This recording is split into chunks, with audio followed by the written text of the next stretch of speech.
Study OS रो general studies PYQ series रे आपण मानकु स्वागत। आज आम देखा प्रीवियस ईयर रे आसथिबा रीजनिंग रो गोटे क्वेश्चन से देइची पचारथिला complete the following series E5 G7 I9 and K11। Okay तो से नेक्स्ट पचारची तो एठी आम देखिबा E देन नेला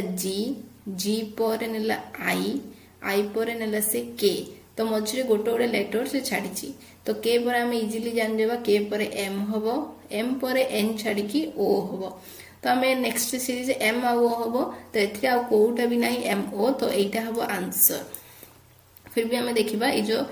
नंबर जाक देछि से केमिति काटछि तो ए नंबर जाक होउछि ए लेटर सीरीज नंबर जाक केमिति हला देखिबा A1 ऑब्वियसली आम जानिछे B2 C3 D4 E5 तो E5 एछि अछि सेमिति ये 6LF G7 I9 K11 तो M केते सीरीज नंबर यार 13 और 15 तो ये एटा होछि आंसर।